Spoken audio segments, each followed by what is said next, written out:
You are bushing mo bibia kwa ba de bagana online so.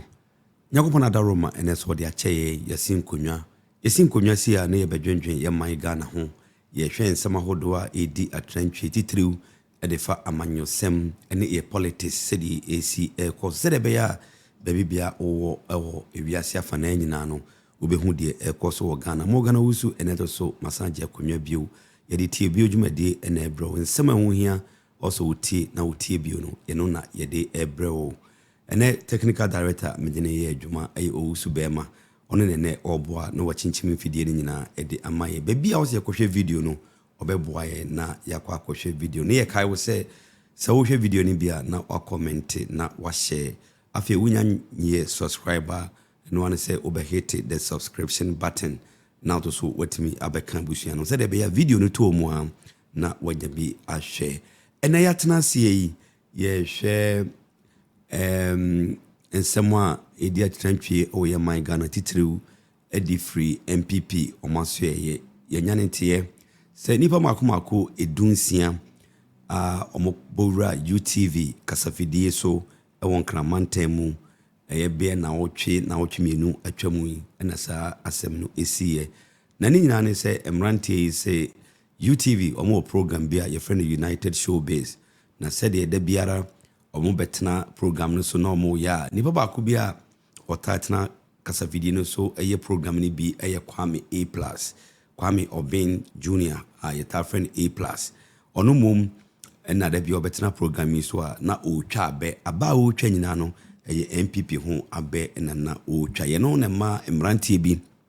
eye se omo bebo awura UTV studios ho na program na ebekoso no omo to so akwakotena mu bi pese omo ntena se na omonye nhwe ha emma da bia A+ emetena program ne so na undi MPP mpanyimfo ne MPP party no atem yeno nti omo so beko na omo akoka program all those say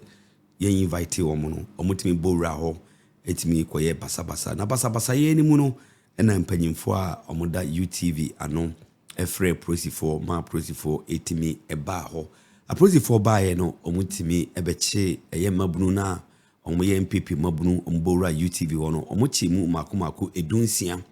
ede omo ko omo akache omo de omo ko omo akache no omo de omo kopie mu ewo court said the emra no esichire wontimi nchi obi na on financial wakache more than 72 hours also timi de ne court na de court ewo ene sa nipa ne kan bia no na one na kan ye no enene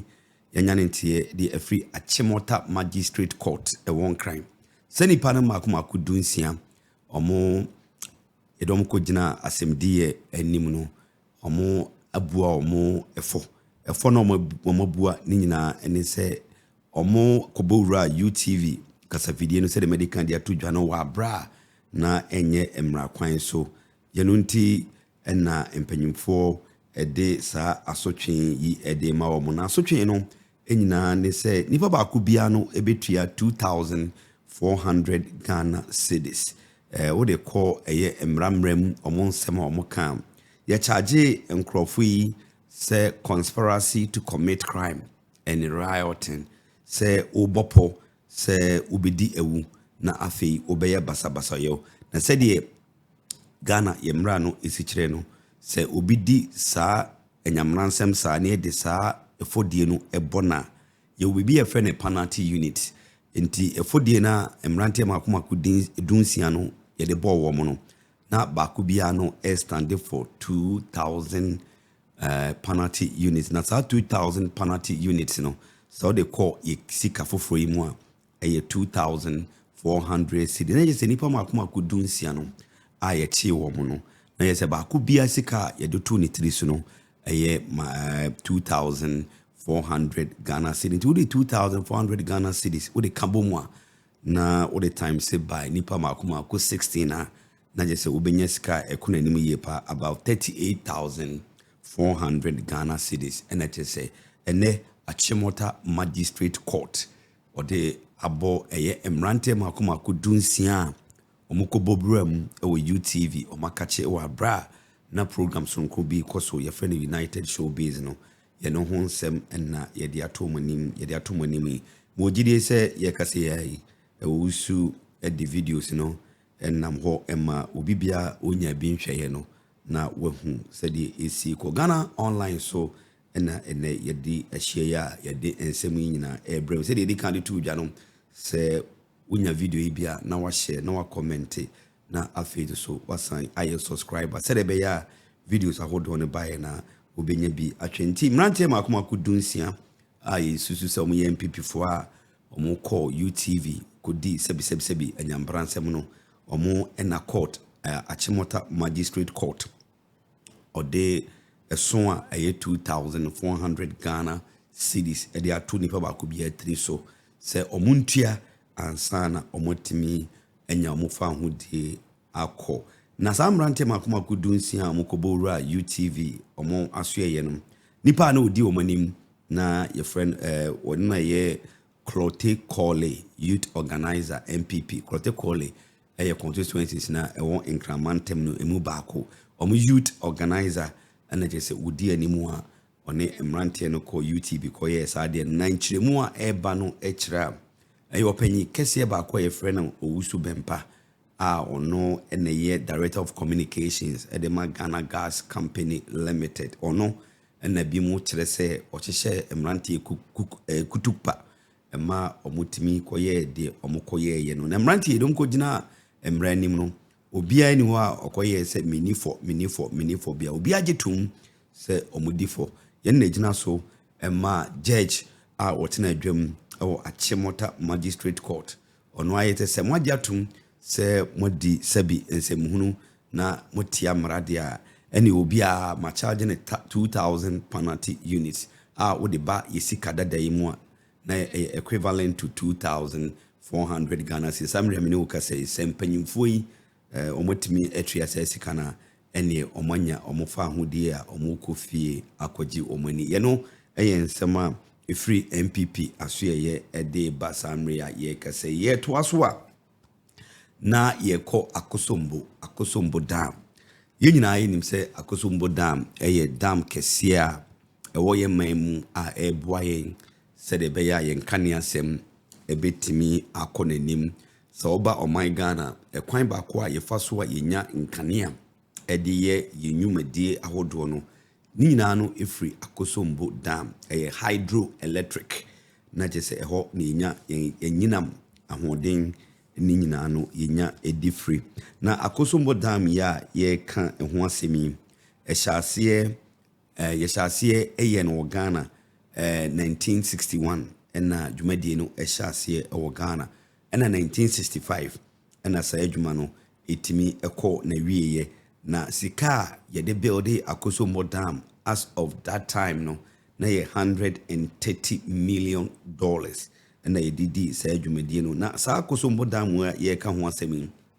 ewiase the friend no man-made natural lake just a lake a nipa dasani ankasa na yeye no wo de ba Africa ha se ya Ghana de no ɛtɔso mako miensa ɛwɔ wiase nyinaa ɛkɔba nsuo bebreba ɛwɔ mu na Ghana de no ɛtɔso miensa na just Ghana Akosombo dam no ɛnyɛ dam a ɛyɛ dam ketwa dam kɛseɛ pa sanso so and ocean no say the largest or the biggest man-made dam and lake in terms of the surface na Ghana de no and they are the biggest in the world but in terms of water volume yene de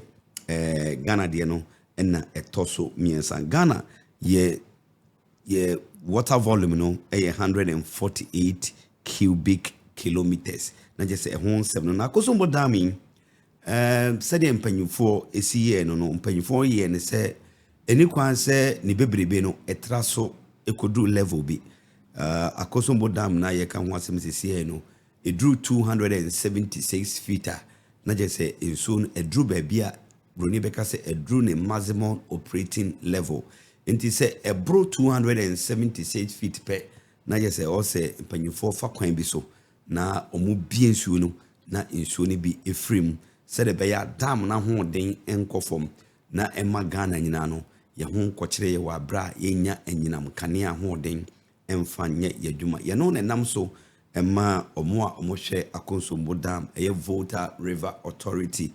ɔmo de nsɛm bi beto dwa 15th September 2023 kyese bosome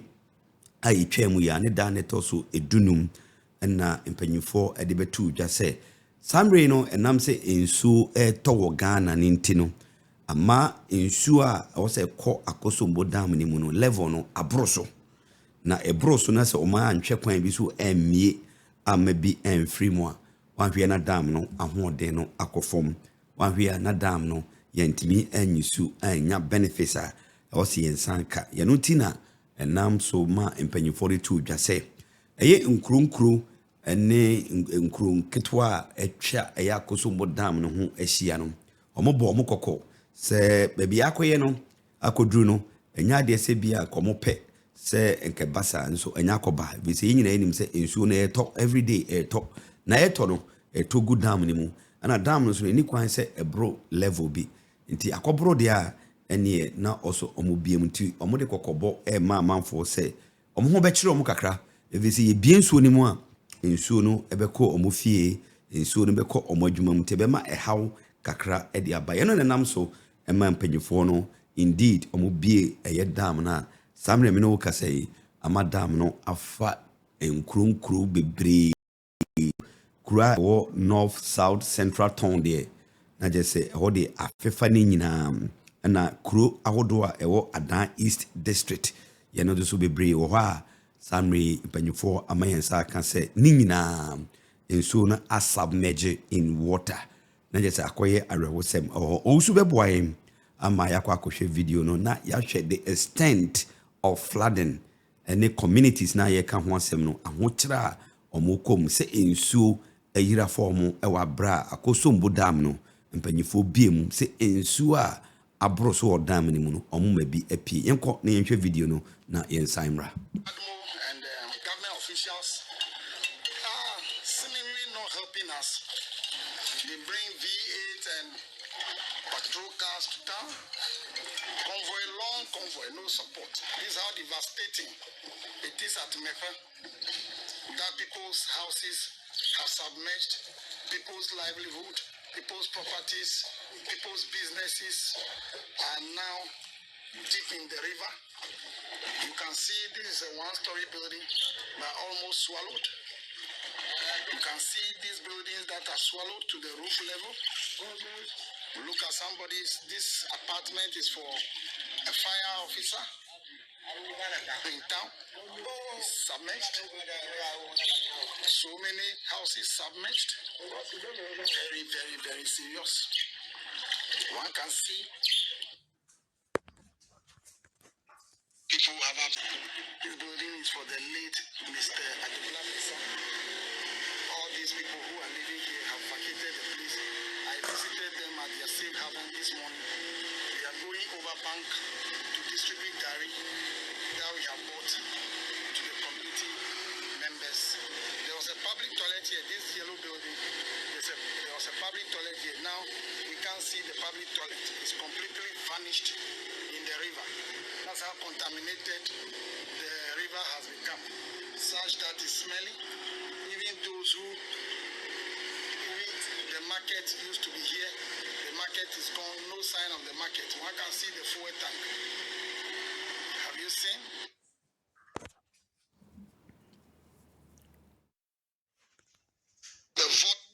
Akosombo dam spillage said the medical de tu ja said dam no ensuo no abroso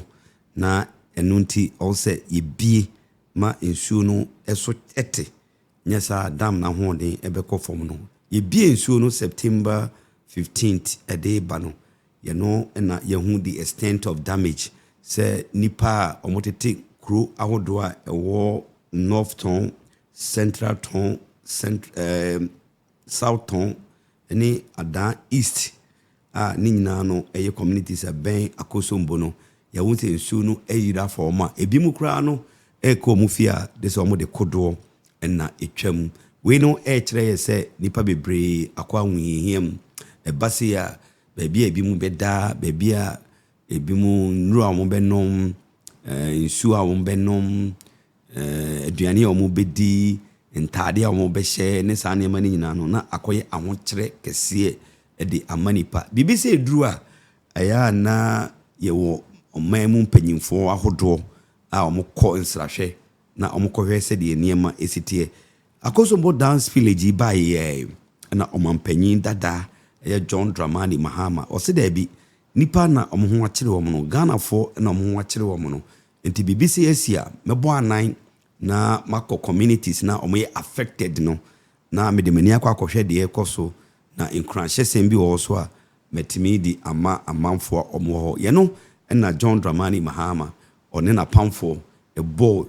anan ɛkɔ ɛyɛ the affected communities a ɛwɔ Volta Lake wɔ ma ɔmo ɛkɔyɛ nsrahwɛ na nsrahwɛ ne nyinaa mu no na ɔmo kɔhwɛ sɛdeɛ nneɛma esi ɛkɔ ɛne dam no spillage ne baeɛ no ɔmo ɛsɛ ɔmo hwɛ sɛ government nneɛma a ɔsɔ ɔmo yɛ ɛde boa ɛma amanfo ɔmo wɔ hɔ no ɔmo ho tɔ ɔmo no saa nyɛ bia no sɛ ɔmo atumi ayɛ a na ɔpanyin no kɔɔyɛ no anaa the former president no kɔɔyɛ no ɔde nsɛm bebree na ɛto dwa nsɛm no wɔka nyinaa ne sɛ ɛkame akɔyɛ sɛ aban no sɛ na ho keka a ɔsɔ ɔde kɔ ɛyɛ ɔmo a ɔmo akɔ ahenhia mu ɛwɔ Volta Lake ne spillage ana Akosombo dam ne spillage ne mu no kame akɔyɛ sɛ aban no ho keka no ɛwɔ fam yɛno nti ɔbɛsrɛ sɛ nka aban no mpagya na ho keka ne mu sɛ de bɛyɛ a amanfo a ɔmo ho akyere wɔn no ɔmo betimi anya mmoa a ɛsesɛ na ɛfata wɔn ɔwusu boayɛ na yakɔhwɛ ɛyɛ the former president John Dramani Mahama mmerɛ a ɔkɔ aprɔbɔ no ɔne nsɛmtwerɛfoɔ ɛkasa deɛ ohun yɛ no ɔde to nsɛmtwerɛfoɔ anim yɛnkɔ na yɛnkɔhwɛ video no na yɛmmra. Because the water is flowing downwards towards the dam and to the estuary and to the sea. We visited the b0dies substation. It's shut down because it's completely submerged.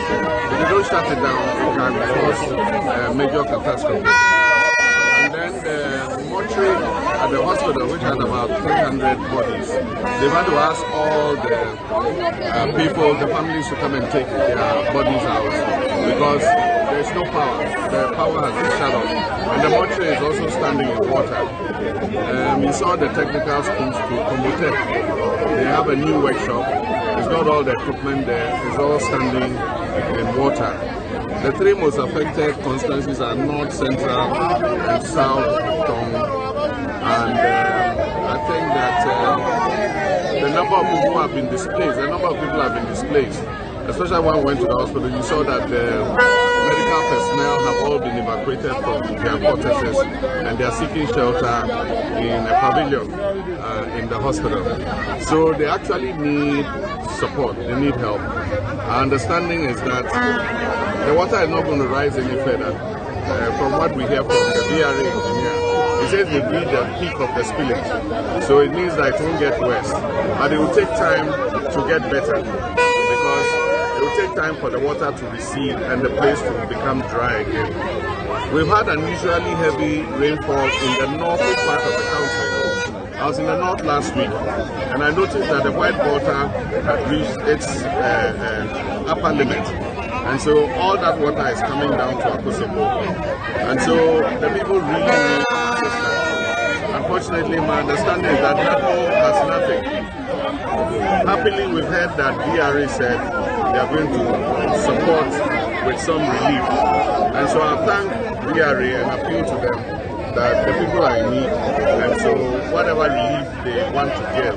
they should expedite that relief so that they can assist people to be able to cope with the current situation. But I think that this visit will let the government and the whole of Ghana see what exactly is happening here. It's not just a story that is being told by people. It is the reality of people's lives following the spillage of the Akosombo. No, so we've been talking to some of the b0dies or the show team. The dam. It's receiving more inflows than it should normally receive. And when that happens, you have to protect the dam because if you don't spill, then it's possible that the dam can give way. And if it gives way, it will be more catastrophic all the way down the southern Volta. And so this is not the first time Akosombo, the b0dies is spilling at Akosombo. But this seems to be a bit heavier than normal. And so I do think it's fine. But it's also good to dredge. Because if you dredge, the extra volumes of water are able to move faster. For instance, you can see under the bridge, several parts are silted. If all that part had been cleared, it will be easier for the water to flow through so that it doesn't back up into people's houses. Excellency, have you been? Well, I don't know anywhere in the world where you can store spilled water because the volumes are so huge that there's no way, unless you have a weir. But I mean, I don't see which weir can take the volumes of water that are coming from Akosombo. Remember that Akosombo is one of the largest man-made lakes in the world. And so these volumes that are coming here are quite huge. And so it's good. Yo, abusia omanpanyida da John Dramani Mahama and yetene nka abra wone nsɛmtwerɛfo atwetwe nkɔmmɔ ɔbɔ anan de kɔ affected communities ɛyɛ Akosombo down spillage ɔmukwa hinhiam ɛna ɔkɔ yɛn nsɛm ahodo na ɔde to dwane na ne nsɛm ne nyina no wotia wɔkyerɛ mu a samrea na ɔkasa no Sogakope na the whole township and then the surrounding communities na omudasumu if we say the power substation I also Sogakope no na and also I submerged in water na you know so ne and some kakra so na odi to just say over hospital kakraka e wo Sogakope area mu ha your dead bodies e be makoma be 500 e be 400 abusiafo omade hye wu a omodo makọ hye fridge mu ye force omo se omomra na omeyi eye omade hye ne omobusua enfam free ho nyina ne se kane asem eye adwuma o Sogakope and then potamu krampo no ayade a eho ayede na se John Dramani Mahama na proba okoye no ne nsɛmtwerɛfo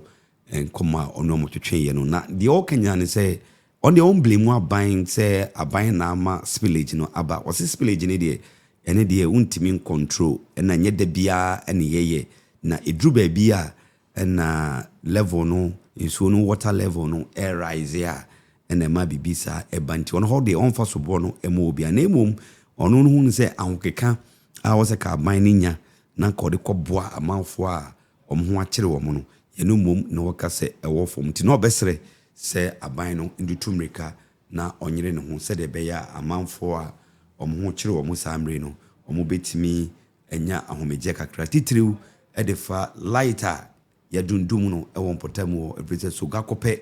a substation no yatum ya shutting it down all because it has been submerged in water you know nam so ama hospitals ahodo e won potamu nyina no bebre na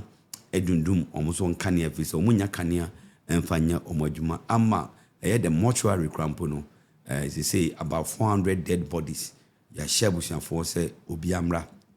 na omeyi ne dehye enfam free ho nyesa ebia na omo start bon wo fridge ne mu na ye call Akosombo dam spillage ho a the last time ebisi ye wo ye man Ghana mu na ye 2010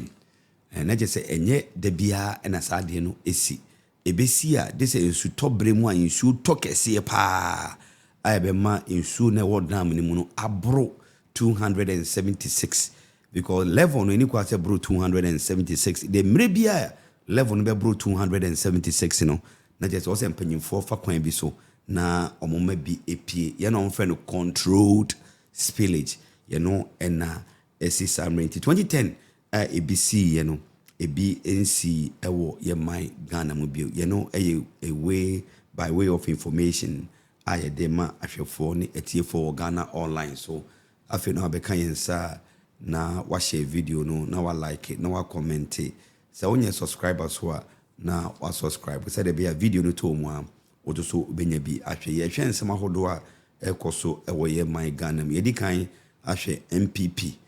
omaso ye nipa makoma kudunsia isusu se omo MPP fo a omukobowura UTV ekodi enyamransem ho no ene court de omo sentence na ba ya charge obia 2000 penalty units out the kosika famo 2400 Ghana cedis sanu so ene ye hwe Akosombo dam spillage samre empanyimfo ebiemu a ensuo no bebre no epie amna rura manfo fi about 9 communities and a samre omoye affected samre ne wo kase ye nyanete se omampanyi nana akofo ado oko m0rtuary brochimem enra na ordinary ebechere Ghana yenyanentie se enei ordinary achere the affected communities a ono so eko na wakohwe se de enema no esitie wo ho yenim se omampanyi dada John Dramani Mahama edikan akobo ne nsrahwe akohwe wo mo awie yabo video no akere se yakopon boa na Dankwa Akufo-Addo the president okona proboni wia video se beba bia no ye de baba besum atiefo ewo sanse me ho ye san eto so ewo Akosombo dam spillage ne ho a krata bi ababonten na krata ni nyina no krata free Ministry of Information omo de krata bi ababonten Osu beboaye na or the press release no ato screen so said ebeya abusiafo ebenya bi akan na krata ne babontini nyina no ene say interministerial committee to address voter dam spillage induced flooding nina ne say Akosombo dam ye ka ho asemi said ebeya ho asisi omo affected ekon ye befa so a ye betimi ahwe omo no omampanyin Nana Akufo-Addo ahyese yemfa abadwoku bi a omoye dumiensa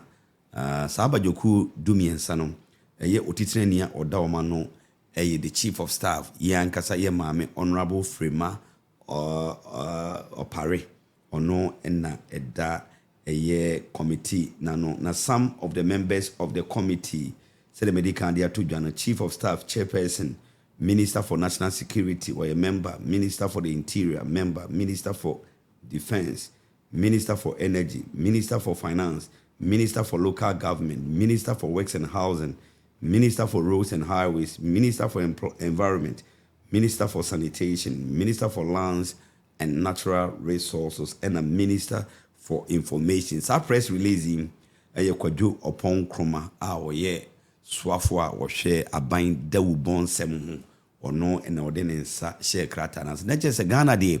bibibi ebesi bia se de enim dada no community for na committee for na yasante floodesi nipa ehia moa o se mattresses ko o se medical items echo o se clothing echo o se food items echo no enyanru yenkoi say yeti committee ya san beti 13 member committee ewa bra nipa ni hia moa instantly afi na committee ko hia na committee ko kande committee ko yedien sa committee we nyina members of wo so nyina no abusua ahwefo tiefo omu nyina so koso a obia beje allowance a omekwa akogene wo committee ni so no ebe chen sika krampo a yede koboa omo ye affected inti Ghana de committee na jete sa na koso ewo Akosombo dam spillage ni mu ye behwe de ebesi wo ho na ye de ho nsem nyina no aba abesum abusua ye san etoa ye nsem no so ye consent fofrom a na ye hwe South Africa ene Ghana ye nim se oman Ghana ye ne kru ahodo ewo kuta hudie eba foreign affairs relations ye wo kuta hudie ewo amamman ni bebre entem enche bia na beto dwa se na oman Ghana empanyifo hwa se omone South Africa empanyifo ebetimi akambom na de broni friend say free visa ehyehyeye no etimi aye adwuma sanhyehyeye no hyase akyeyie na nyakopon chade a Samri yede to ahwefo ene abusuafo nyina anim se Samri so ye Ghana ni na ukuta ordinary Ghanaian passport na ye adwuma wo Ghana no ye wo difference ye wo service passport ye wo diplomatic passport and we have the ordinary Ghanaian passport no passport a obi bia etimi use bi wo Ghana and a service ne diplomatic ne de ye de ma aban mu mpanyimfo a omokodi dwumadie edema aban no o amanone omo na yede sa passport no ema omo samra me no ka sei mpanyimfo atimi atenase aye nkyehye ama South Africa aban ene Ghana aban atiase se obi free South Africa ba Ghana onhia se obeje visa na wanye visa na ba krom ha wo ho kwan se utimi tena Ghana 90 days a obiara entimi enka wasem bia sa so na wo ye Ghana ni na okọ South Africa ye no so ubetimi akọ South Africa e wa bra onye visa na ubetimi akọtena South Africa so for 90 days na sanji she ya Samrin panyimfo ameyensa kan say ye adwuma no e be ye adwuma every the 1st of November na je say wo ye Ghana ni na opese utu kwan ko South Africa from 1st of November unhia say obeje visa bia de hia no say okuta o passport na passport na valid passport emuye na obetima twa wo ticket obetimi akọ South Africa akodi bosome miensa e wa bra obi anka ho hwe sa so na South Africa ni na opese oba Ghana obetimi aba wa bra onye visa na obedru Ghana so a obetimi atena Ghana edi 3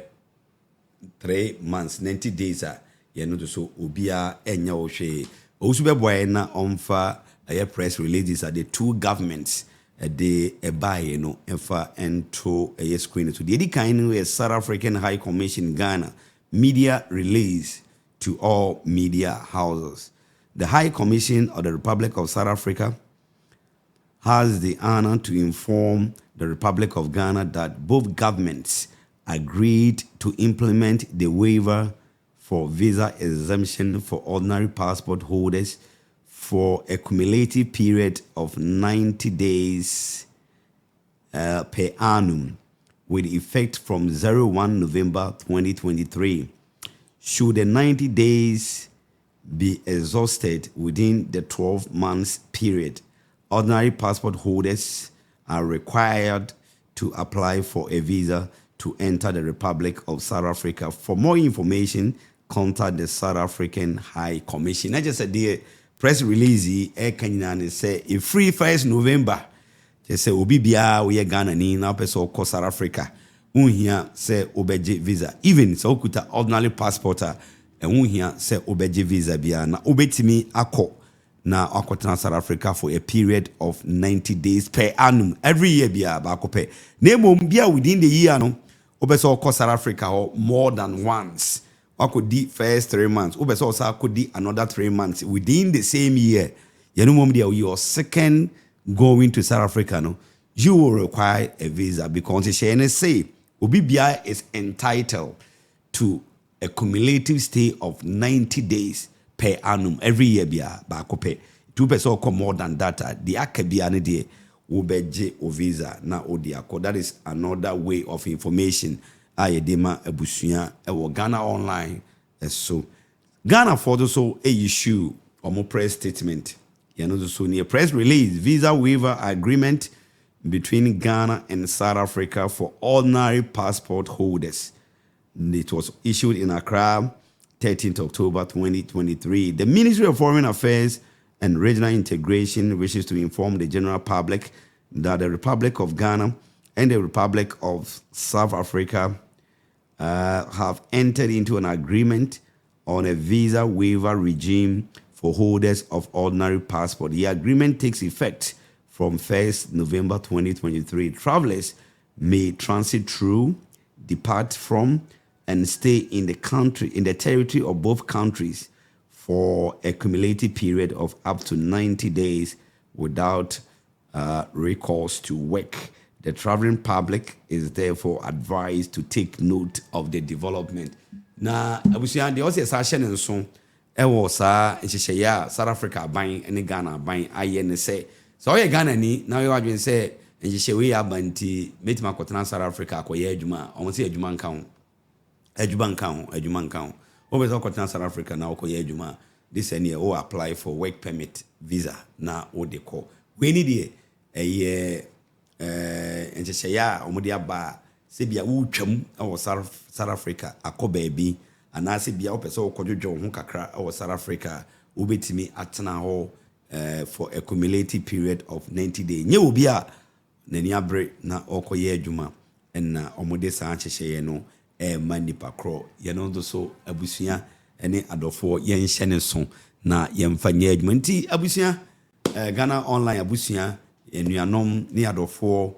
samre mugusu a mo hwe yen ye da obi bia se eneto so yasan aba abesomu bio nsɛm ahodoɔ a ɛtwa gu ɛwɔ yɛ man Ghana ɛne yɛboaboa bia no a yɛde ba ɛbɛso mu sɛde da bia yɛde to dwa no ɛduru efiada bia yɛbɔ mmɔden sɛ yɛ dwumadi a yɛdi ne fiada no yɛgye mu de ma wo a wohwɛ yɛ wo a wotie yɛ baabi bia wohyɛ ɛwɔ wiase afanan biara no wotumi ɛfrɛ na woba dwumadie no so ɛduru fiada no a wobɛka yɛn nsa a wobɛhu sɛ yɛde numbers gu screen no so a wobɛtumi afrɛ na wode so watumi akyerɛ wadwen nsɛm ahodoɔ a yɛaka no wɔ kasafidie so ɛne deɛ ɛkɔ so wɔ Ghana a wopɛ sɛ woka ho asɛm no saa akonya no ɛwɔ hɔ efiada biara sɛ yɛbɛtena ase na yɛdi sɛ adwumadie no nti wohwɛ wɔ Ghana online so a ɛduru hɔ a yɛbɛkɔ Ɔheneba Media hɔ na yɛkɔdi sɛ adwumadie no nti wotu bɛtumi afollow yɛ up to Ɔheneba Media na watumi abɛka yɛn nsa na yɛdi sɛ adwumadie no ɛnɛ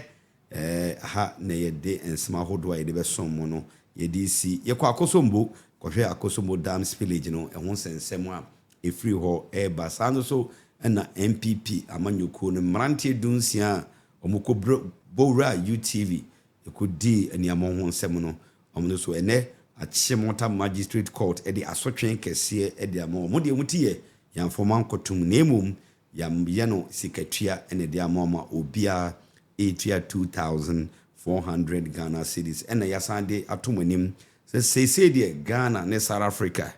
yɛde ɛyɛ nkutaho amena kɔ akyire ama ɛnɛ sɛ wopɛ sɛ wokɔ South Africa na yɛ Ghana ni na even wokuta the ordinary passport koraa na wobɛtumi akɔ South Africa ɛwɔ abra wonye visa for a period of 90 days. Morgan Owusu ha na mede dwumadie no AC ɛnɛ technical director Owusu ɛnɛ boy chinchim fidie no